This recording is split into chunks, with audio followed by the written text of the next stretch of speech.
When I shared the news of my pregnancy with my husband, he reacted with panic. "You've destroyed everything. I never wanted this baby," he said. That same night, he packed his belongings and left to stay with his younger coworker. His family backed his decision, leaving me to face the future alone. Years later, he came back, begging for a second chance. I've been married to Ethan for 4 years, together for 7. We'd discussed starting a family someday, but never set a concrete plan. I was on birth control, but 3 months ago, a nasty stomach bug swept through, and I was prescribed antibiotics. As it turns out, antibiotics can interfere with birth control. When I missed my period, I didn't think much of it at first. My cycles have always been unpredictable, especially under stress, and work had been intense. But then came the morning nausea and sore breasts, so I grabbed a pregnancy test during my lunch break. The result? 2 unmistakable lines. Over the next 2 days, I took 3 more tests, all positive. I was stunned, scared, but also hopeful. It wasn't planned, but as the shock faded, I began imagining our little family. I always dreamed of being a mother, and though the timing wasn't ideal, I believed Ethan would warm to the idea. I waited a week to tell him, planning a simple but meaningful moment. No grand social media reveal, just us. I cooked his favourite meal, spaghetti with meatballs and garlic knots, paired with his preferred whiskey for him and sparkling juice for me. I wore the green dress he always said looked great on me. I wanted it to feel special. While cooking, I rehearsed how to break the news. Should I be direct? Light-hearted? I settled on something straightforward. "Ethan, our lives are about to change." He came home late, around 7:30, distracted and glued to his phone. Work had been demanding, with a major project alongside his team. He barely acknowledged the dinner, muttering a vague compliment before pouring a large glass of whiskey. At dinner, he was distant, answering my attempts at conversation with grunts or single words. I asked about his day, his project, anything to connect, but he brushed me off. Something felt wrong, but I attributed it to work stress. After dinner, I took his hand and said, "Ethan, I'm pregnant." The silence was deafening. His face cycled through shock, then paleness, then something new. Fear tinged with anger. He asked if I was serious. When I confirmed, showing him the 4 positive tests, things unraveled fast. His next words hit like a blow. "You've ruined everything. I don't want this baby." I explained it was an accident, likely due to the antibiotics, and that we could navigate this together. But he dropped a bombshell. Maybe he never wanted kids at all. He'd only agreed to the idea to keep me happy, but it was never real to him. When I asked if there was someone else, his hesitation said it all before he admitted to seeing Rachel, his 24-year-old coworker, for months. As I reeled from this betrayal, Ethan started packing, not just a bag for the night, but a suitcase full of clothes and essentials. Within half an hour of my announcement, he was ready to leave for Rachel's place. I begged him to reconsider, pointing out I was carrying his child. His response? "I'm not ready to be a dad. I can't do this." I countered that no one is ever fully ready for parenthood, but he just muttered, "I'm sorry," and promised to call in a few days. Then he was gone. I sat in our silent apartment, struggling to comprehend how my life had imploded. I called my best friend Sarah, sobbing so hard I could barely speak. She rushed over, holding me as I questioned everything about my marriage. How had I misjudged him so badly? The next morning, I woke up on the couch, Sarah asleep in a chair nearby. For a moment, I hoped it was a nightmare, until nausea hit, reminding me of my reality. Sarah made me breakfast, insisting I eat for the baby's sake.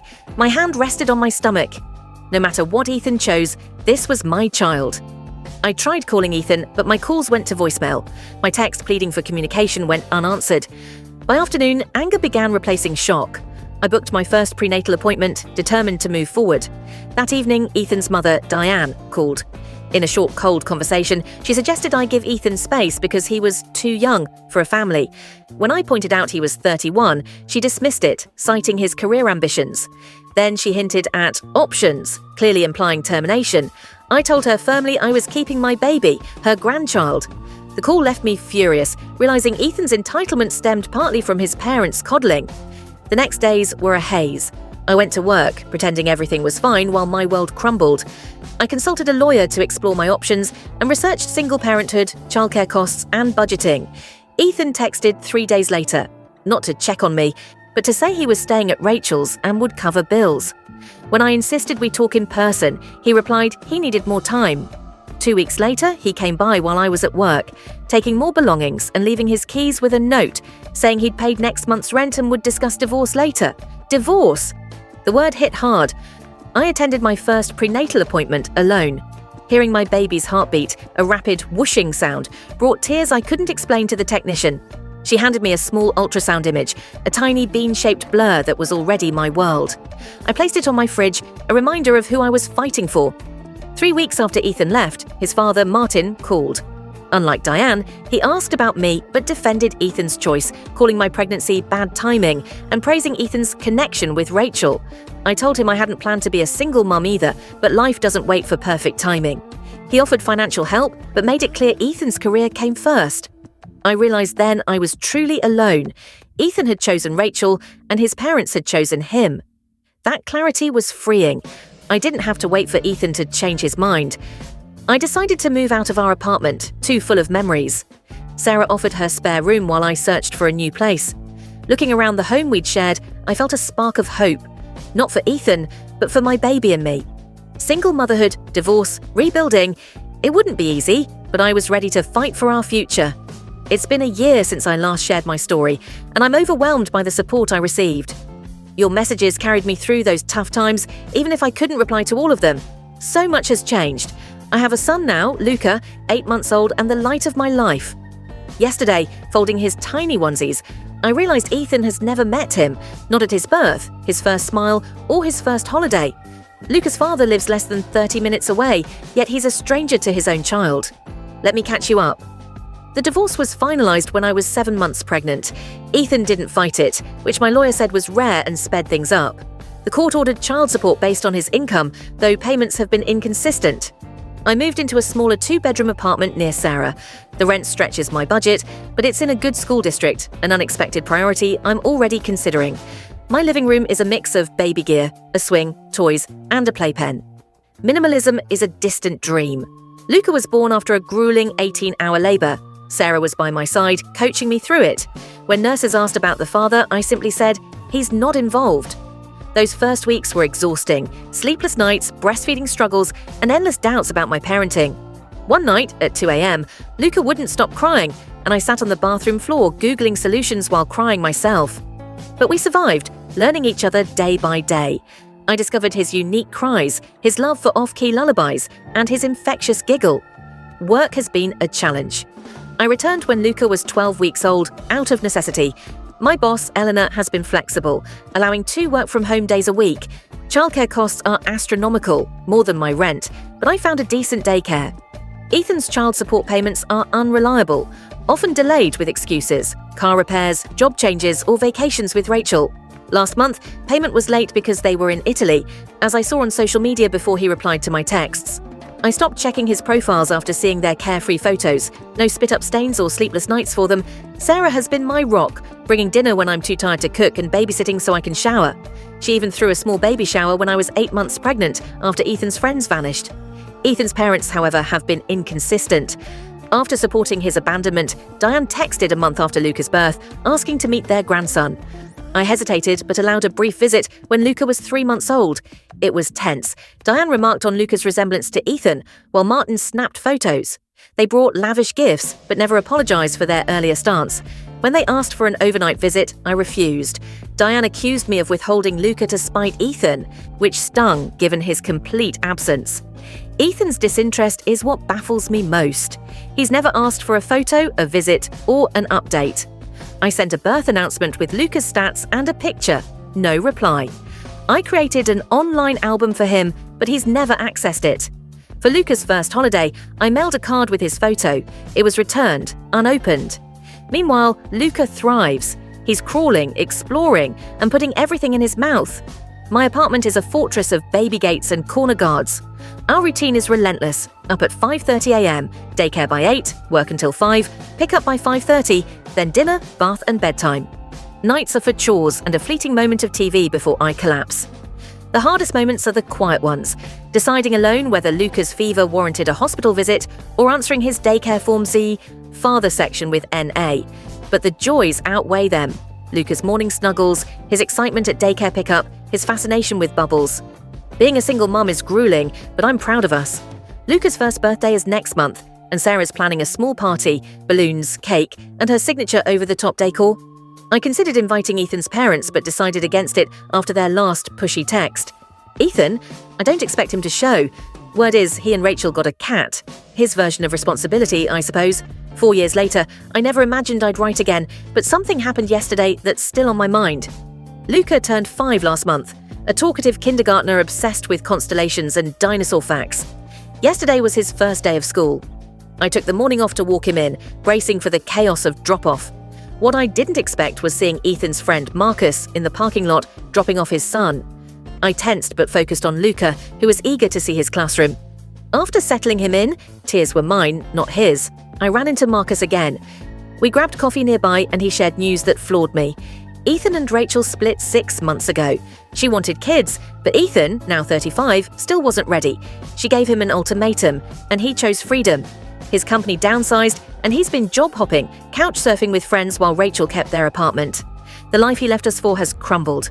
I felt no triumph, just a strange detachment, like hearing about a stranger. My life, though, is unrecognizable from 5 years ago. After years of grinding, I'm stable. I've been at my company for 6 years, recently promoted to lead coordinator, with a raise that let me buy a modest townhouse. It's ours, with Luca's artwork on the walls and a backyard where we attempt to grow herbs. Child support from Ethan stopped when Luca was 3. After chasing late payments, I gave up. It wasn't worth the stress. Luca deserves my peace. The inevitable question came last year. Why don't I have a dad? I explained that his father wasn't ready to parent, but it didn't reflect on Luca's worth. I said some grown-ups make hurtful choices, but I love him enough for both parents. Those talks are tough, especially when Luca sees dads at school events. But we've built our own world, weekly movie nights with Sarah, visits from my parents, and a community that feels like family. 10 months ago, I met Nathan, a widower with a daughter, Lily, in Luca's preschool class. His calm handling of Lily's tantrum caught my eye, as did his cheesy, "I'm not wrong, I'm just loud" t-shirt. Our kids' friendship led to playdates, then coffee, then dinners. Nathan's kindness, fixing Luca's bike or bringing him space books, rebuilt my trust. He shared how he lost Lily's mom to illness when she was a baby, raising her alone with photos to keep her memory alive. His vulnerability made me feel safe. We've been dating for 8 months, moving slowly but dreaming of a future together. Ethan's parents recently re-emerged, asking for weekend visits with Luca after years of minimal effort. I declined, citing their lack of involvement. I suspect Ethan's return to their home sparked this. Nathan, meanwhile, invited Luca fishing with Lily, a small gesture that meant the world. After Marcus's update, I checked Ethan's social media. His once glamorous posts are now vague quotes about starting over. No mention of his son, just miles away. I closed the app at peace. 5 years ago, I was shattered. Now, I have a home, a career, a son who amazes me, and a partner who chooses us. Ethan's choices led him where they did. I'm exactly where I belong. Last Saturday started normally, pancakes, then Luca's soccer game. Nathan and I watched under a shared umbrella when he pointed out a figure across the field, Ethan. After 7 years of absence, my ex-husband was watching our son play, unannounced. At halftime, Luca ran over, thrilled about his game. Ethan approached, commenting on how much Luca had grown. I sent Luca back to his team and confronted Ethan, who said his mother, Diane, shared the schedule. It explained their recent pushiness. Nathan introduced himself, and I clarified Ethan was only Luca's biological father. After tense words, Ethan asked to talk post-game. I agreed to 20 minutes at a nearby cafe. Nathan took Luca and Lily for ice cream while Ethan and I spoke. He'd ordered me a mocha, unaware I now prefer flat whites, a small reminder of how distant we are. He revealed he'd been in therapy, sober for 9 months, and living with his parents after his breakup. Shockingly, he admitted asking them to avoid Luca because the guilt was too much. Now he wanted to make things right. I told him Luca wasn't a baby anymore, but a person with a full life Ethan knew nothing about. He asked about Nathan, wincing when I said Nathan had been more of a father. I agreed to consider a supervised meeting with strict rules. I'd be there, it'd be short, and any disappearance would end his chance forever. After discussing with Nathan and our therapist, I arranged a park meeting. Explaining it to Luca was heart-wrenching. He asked why his dad wanted to see him now and if he'd like him. He wore his soccer jersey to show he's good at it. The meeting went okay. Ethan brought a soccer-themed puzzle, and they built it together. I saw their shared traits, the same focused frown, the same smile. We had a few more supervised meetings. Then Ethan asked to take Luca to a movie alone. I shut it down. 3 weeks don't erase 7 years. He suggested we all go instead, but then showed up at my house with his parents, uninvited. Diane and Martin pushed for family unity, while Ethan admitted he hadn't wanted it this way. I sent them away, but Ethan asked to speak privately. Then he said it, "I still love you, Melissa." I never stopped. He suggested we reunite for Luca's sake. I was floored by his nerve. I told him to leave, saying I'd think it over. Later, I told Nathan, who worried about Ethan's biological tie. I reassured him I wanted our life together. That night, Ethan texted, reiterating his plea for a second chance. I felt anger, pity, and resolve. Tomorrow, I'll call him to set firm boundaries. He can be a biological father under my terms, but never my partner. Some choices can't be undone.